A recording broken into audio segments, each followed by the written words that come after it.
Olá, meu nome é Daniele Corrêa, sou professora de Biologia e hoje nós vamos falar sobre a aula 32 da apostila 3, correspondente ao tema Sistema Endócrino. Bom, o que seria sistema endócrino? Sistema endócrino é o conjunto de glândulas endócrinas que são responsáveis pela produção dos hormônios, que são lançados no sangue e percorrem todo o corpo até chegar aos órgãos-alvo, onde irão atuar nas funções celulares. Então, nós sabemos que existem dois tipos de glândulas: as exócrinas, que produzem substâncias para fora do nosso corpo, como, por exemplo, as glândulas sudoríparas, que produzem o suor para fora da pele. E também possuem as glândulas endócrinas, que são aquelas que produzem os hormônios, por onde são coletados pela circulação sanguínea, né? Ou seja, eles são lançados na circulação sanguínea e acabam percorrendo todo o corpo pela circulação até chegar nos órgãos aonde eles irão atuar nas funções celulares. Então, abaixo, nós temos aí na figura da esquerda, um vaso sanguíneo representado pela cor vermelha e temos aí a célula secretora representada por cinza com umas bolinhas azuis dentro. Essa célula secretora seria a glândula endócrina e os pontinhos azuis seriam os hormônios produzidos por ela.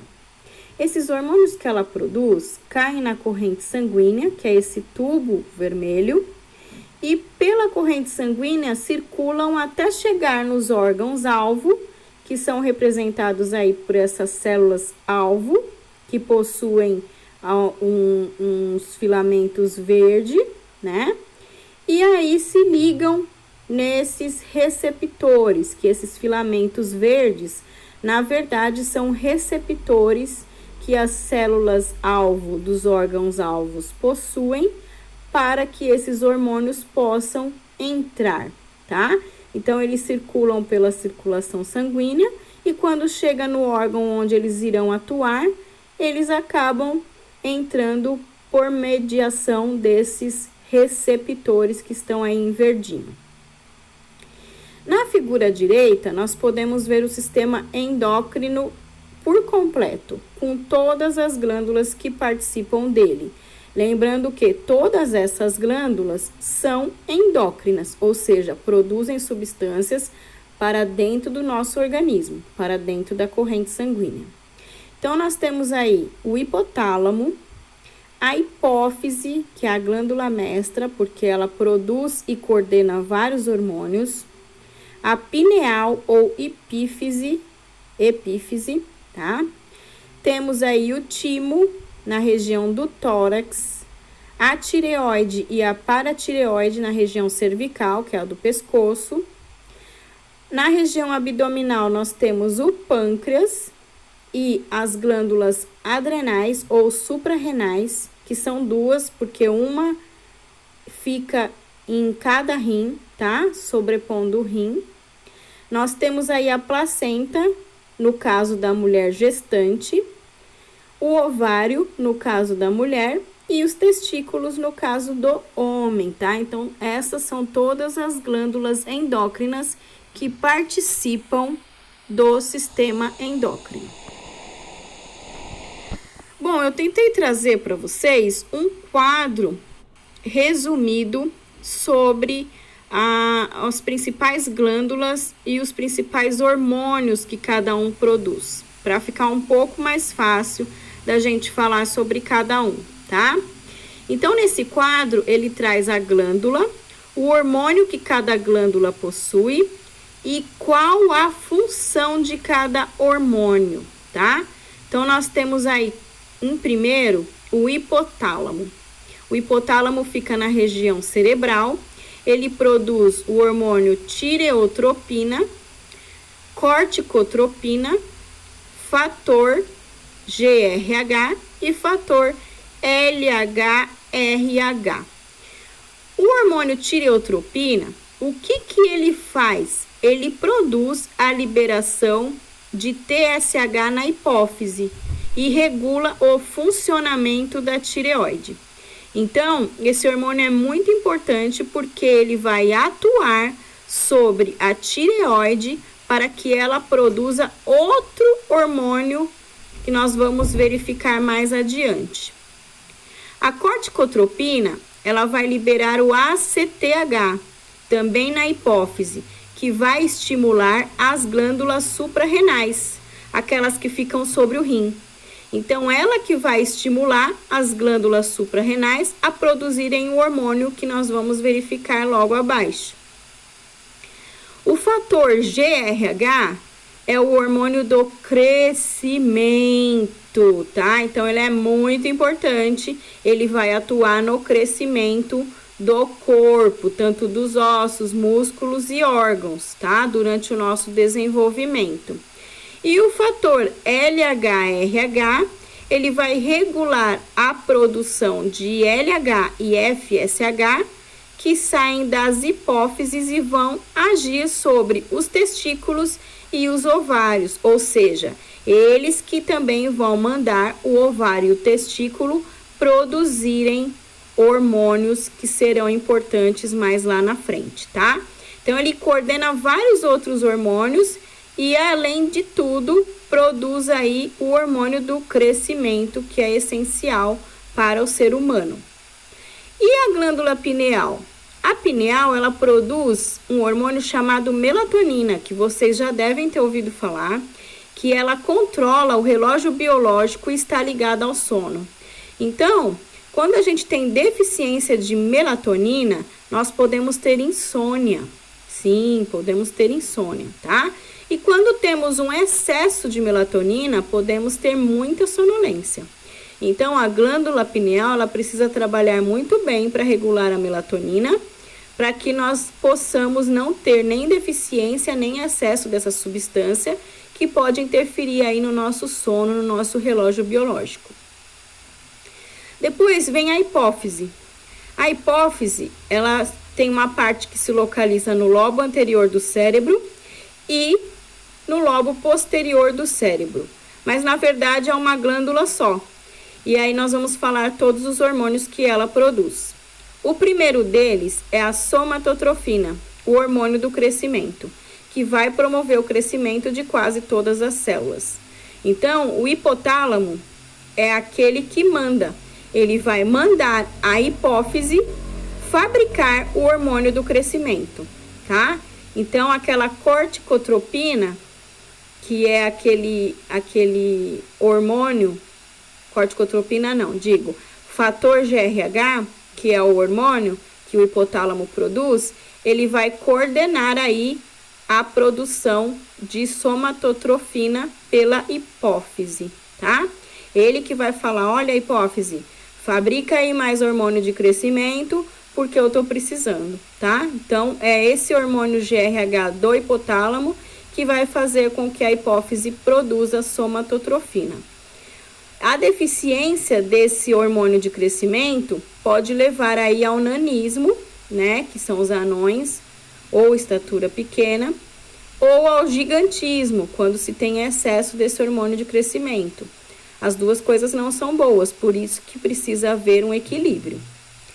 A hipófise também produz a prolactina. A prolactina é um hormônio que controla a produção do leite materno e regula a ovulação. Então, quando a mãe fica grávida, ela automaticamente começa a produzir prolactina para que esse leite materno comece a ser produzido para quando o bebê nascer poder ser amamentado, tá? Além disso, a prolactina também regula a ovulação. Então, ela suspende a ovulação durante o tempo da gestação e no pós-parto. Por isso que a mulher fica sem menstruação nos 9 meses de gestação, por conta da prolactina, tá? Qual seria o outro hormônio? Nós temos aí o folículo estimulante, também chamado de FSH. Esse tipo de hormônio, ele estimula o crescimento do folículo nos ovários e nos testículos e induz a formação de óvulos e espermatozoides. Então, o hormônio folículo estimulante, ele vai mandar o testículo e o ovário produzir os gametas masculino e feminino, que são espermatozoides e óvulo. O luteinizante, que é o LH, é um hormônio que estimula a ovulação e a secreção dos hormônios sexuais. Então, o luteinizante vai fazer com que o ovário libere o óvulo a cada mês na mulher e também vai fazer com que o ovário produza estrógeno e progesterona e o testículo produza a testosterona, que são hormônios sexuais que nos dão características de feminino e masculino. Então, por exemplo, a testosterona deixa a voz do homem mais grossa, deixa os membros com mais pelos pubianos, os pelos no rosto. E na mulher, o estrógeno e a progesterona deixa a voz um pouco mais fina, deixa o quadril mais largo, estimula o crescimento das mamas, dos pelos pubianos, etc. Depois nós temos aí a tireotrofina, que é o hormônio que estimula a tireoide a produzir outros hormônios mais específicos para controlar o nosso metabolismo, que nós vamos ver adiante. E o adenocorticotrófico é um hormônio que estimula o funcionamento das glândulas suprarrenais. Então, sem esse hormônio, a glândula suprarrenal não vai produzir os outros hormônios que o corpo necessita.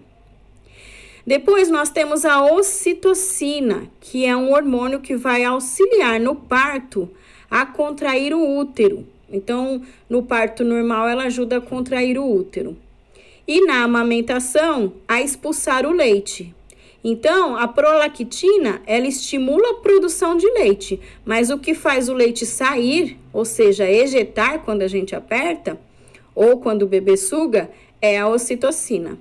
No homem, a ocitocina provoca relaxamento dos vasos, tá? E dos corpos eréteis do pênis, aumentando a irrigação sanguínea.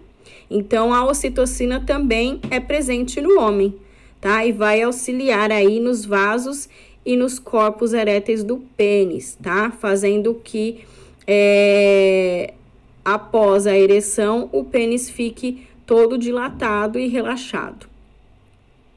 Depois, nós temos aí o antidiurético, que é o hormônio que provoca a reabsorção de água pelos rins e controla a eliminação dos rins também, tá? Então, se esse hormônio ficar em deficiência ou excesso, nós podemos ter aí problemas com eletrólitos, visto que a absorção de água e eletrólitos é realizado pelos nossos rins.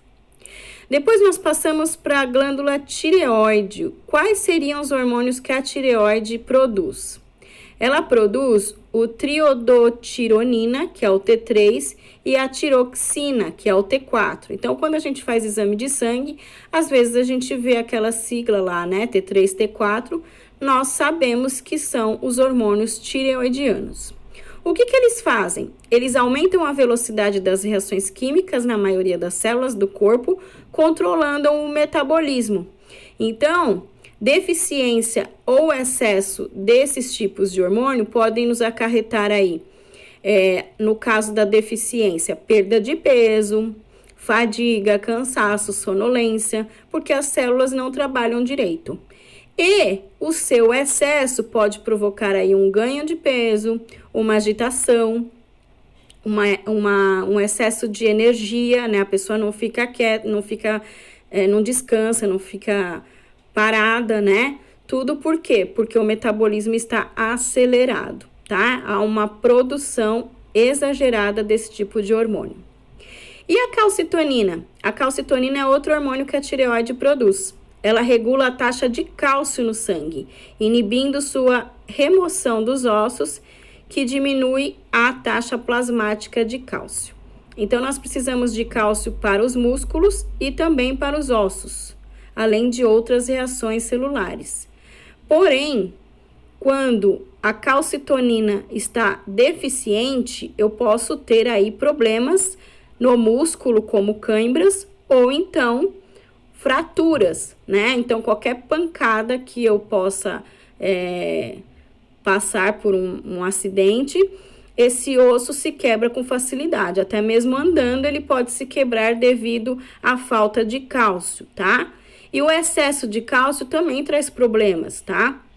Ele pode trazer aí uma contração exagerada do nosso corpo, que a gente chama de tetania, né? E também pode deixar os ossos muito calcificados. Então, a gente tem aí alguns processos de calcificação dos ossos que trazem dores e também limitam alguns movimentos. Depois, nós vamos ver a paratireoide, que são glândulas que ficam dos lados, né, atrás da tireoide, dos dois lados, e elas produzem o paratormônio. Esse paratormônio, ele regula o metabolismo do cálcio do organismo. Então, a calcitonina, ela regula a taxa de cálcio, tá? Então, não vão confundir. E o paratormônio, ele vai regular o metabolismo do cálcio, ou seja, como esse cálcio é distribuído, tá? E as suprarrenais? As suprarrenais são glândulas que vão produzir aí o cortisol, que é um hormônio que indica como devemos gastar os nutrientes. Então, precisamos de cortisol para sobreviver, porque é ele que vai coordenar. Olha, tal nutriente vai para a célula do coração, tal nutriente vai para a célula do cérebro, tal nutriente vai para a célula muscular da perna, muscular lisa, muscular esquelética. Ele que vai indicar como a gente deve gastar os nutrientes. Uma baixa de cortisol pode nos trazer aí uma distribuição anormal desses nutrientes, então a gente pode ficar com déficit em uma célula e a outra célula a gente pode ter mais nutrientes do que deveria, então há um desequilíbrio, tá? E a adrenalina? A adrenalina e a noradrenalina são outros hormônios produzidos pelas suprarrenais. Esses vocês já devem ter ouvido falar, porque a gente fala, eu gosto de adrenalina. O que seria isso? A adrenalina e a noradrenalina, ela ativa o alerta do organismo em situações de emergências ou perigosas. Então, por exemplo, se eu levo um susto, o meu corpo ele se prepara para esse susto. Minha pupila se dilata, eu fico alerta, eu tento me defender, por exemplo, se for alguma coisa que foi lançada sobre mim, eu tento me proteger com as mãos, tá? E o meu coração acelera também, né? Tamanho susto que eu levei. Por quê? Porque houve uma liberação de adrenalina e noradrenalina, que deixou o meu organismo alerta diante de uma situação que ele considera perigosa ou de emergência, tá? E o pâncreas? O pâncreas, ele fica ali atrás do fígado e ele produz o glucagon e a insulina. O glucagon, ele aumenta a concentração de glicose no sangue e a insulina provoca a entrada de glicose nas células do corpo. Então, o glucagon, ele vai fazer essa glicose que nós ingerimos através dos alimentos, ele vai fazer com que ela aumente na corrente sanguínea. E a insulina vai levar essa glicose que está no sangue para dentro da célula, porque a célula precisa de glicose, que é sua fonte de energia, tá? Então, o glucagon vai fazer essa glicose circular e a insulina vai fazer essa glicose entrar na célula, tá? Deficiências podem provocar aí uma doença que é bem conhecida no nosso meio, que é a diabetes, tá? Então, o pâncreas, ele não produz insulina e aí a gente tem que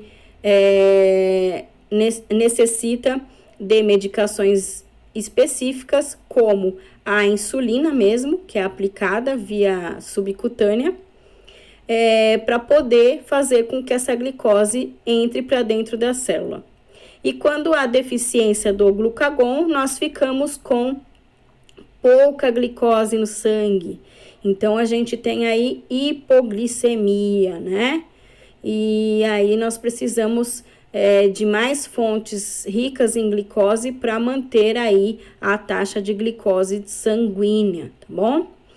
Nós também temos outro tipo de diabetes, que é aquela que produz insulina suficiente, mas a célula não consegue captar direito. Então, a gente tem uma diabetes que a gente precisa de uma medicação específica para poder facilitar essa entrada na célula. E por fim, nós temos as duas glândulas sexuais, os ovários na mulher e os testículos no homem. Os ovários, eles produzem o estrógeno e a progesterona, que são estimulados pelo hormônio folículo estimulante da hipófise, tá? O que o estrógeno vai fazer? Ele vai estimular o desenvolvimento dos órgãos sexuais e das características femininas, ou seja, voz, mama, quadril, pelos pubianos, etc. E a progesterona, ela vai reger o ciclo menstrual e preparar a mulher para a gestação. Também mantém a gravidez. Então, todo o ciclo menstrual é coordenado por esse hormônio chamado progesterona. Ele vai preparar o corpo para a mulher através do endométrio, que vai fazer com que o endométrio fique mais grosso, mais espesso. E quando a mulher fica grávida, esse hormônio sustenta, mantém o bebezinho lá dentro, não deixa o aborto acontecer. Quando há falta de progesterona, o que pode acontecer? O ciclo menstrual pode ficar irregular e a mulher pode ter dificuldades para engravidar ou, quando engravidar, pode perder o bebê, porque não tem progesterona suficiente para manter a gravidez, tá? Também temos aí, como deficiência de estrógeno, características femininas infantis. Então, é aquela mulher que tem pouca mama, não tem pelos pubianos, né? O quadril não é tão largo, então ela tem características infantis porque não tem estrógeno suficiente. E no homem, nos testículos, são produzidos os andrógenos. O principal deles é a testosterona, que é relacionado às características masculinas. Então, nós já falamos ali que o hormônio que a hipófise lança sobre o testículo, que é o folículo estimulante, ele vai, então, fazer com que o testículo produza a testosterona, que vai dar uma voz mais firme, mais grossa, vai também facilitar o crescimento de pelos pelo corpo, pelo rosto, os pelos pubianos, etc, tá? Então, é isso. É um quadro bem resumido, mas que é necessário para a gente aprender um pouquinho sobre cada hormônio. Agora que vocês já tiveram essa aula e compreenderam bem sobre o sistema endócrino, eu gostaria que vocês complementassem as anotações no caderno após realizar a leitura da apostila 3, tá? Para facilitar aí os estudos, fixação do conteúdo e resolução dos exercícios. Em seguida, vocês vão resolver os exercícios adicionais do 78 ao 88 e vão me enviar por e-mail até o dia 18/5. Bons estudos e até a próxima!